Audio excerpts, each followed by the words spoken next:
চলছে এবং আমাদের লড়াই চলবে।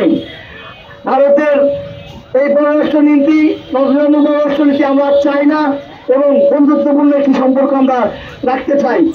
কিন্তু ভারত থেকে যদি কোনো রকম উস্কানি দেওয়ার চেষ্টা করে, দখলদারিত্বের চেষ্টা করে, কিংবা বাংলাদেশকে সাম্প্রদায়িক হামলার দিকে ঠেলে দিয়ে একটা অস্থিতিশীল করার চেষ্টা করে, বাংলাদেশের জনগণ তার মেনে নেবে না।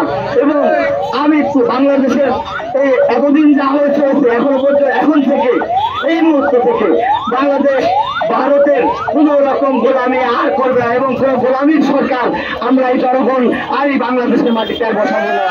আপনারা জানেন কিছুদিন আগেই গৌড়া সীমান্তে এবং আমাদের চাঁপাইনবাবগঞ্জের অন্যান্য সীমান্তগুলোতে বিভিন্নভাবে উস্কানিমূলক কর্মকাণ্ড তারা চালিয়ে যাচ্ছে বাংলাদেশকে অস্থিতিশীল করার জন্য।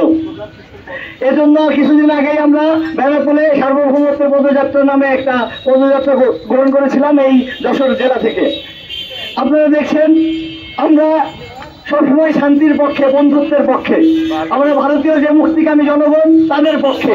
কিন্তু ভারতের যে পররাষ্ট্র নীতি সারা জীবন আমাদের এই স্বাধীনতার পরবর্তীতে দেখে এসেছি আমরা একটা গোলামির এবং বন্ধুত্বের একটা সম্পর্ক তারা তৈরি করতে চাই এবং তার দালালদের এখানে বিগত বছরগুলোতে বসানো হয়েছিল।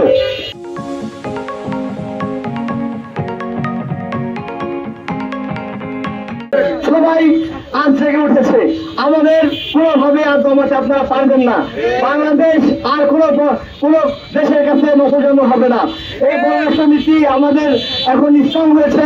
আপনারা জানেন আমাদের কিছুদিন আগে স্বরাষ্ট্র মন্ত্রণালয় থেকে বলা হয়েছে বিজেপি থেকে বুক চিতে লড়াই করতে, পিঠ না দেখাতে। আমাদের বিজেপি কিন্তু তাই করছে এবং আমাদের বিজেপি রাখবে না। এই বাংলাদেশের 17 কোটি 18 কোটি জনগণ তা বসি চা আছে তাই নিয়ে আমরা লড়ে যাবো। উস্কানি দিতে আপনারা আসবেন না। আমরা ভারতীয় যে মুক্তিকামী জনগণ তাদের প্রতি শ্রদ্ধা রেখে বলতে চাই, আপনাদের যে উন্মাদ এক নেতা আছে শুভেন্দু, তাকে আপনারা নিষেধ করুন। তারা যেন বাংলাদেশের জনগণের কোন রকম উস্কানি না দেয়। যদি উস্কানি দেয় বাংলাদেশে 18 কোটি জনগণ তাকে কিন্তু ছেড়ে কথা বলবে না। এবং একই সাথে এই 56,000 বর্গ মাইলের 1 ইঞ্চি যদি ভারত দখল নেওয়ার চেষ্টা করে, বাংলাদেশের ছাত্র জনতা এবং বাংলাদেশের সকল নাগরিক মিলে সেটাকে রুখে দেবে ইনশাল্লাহ।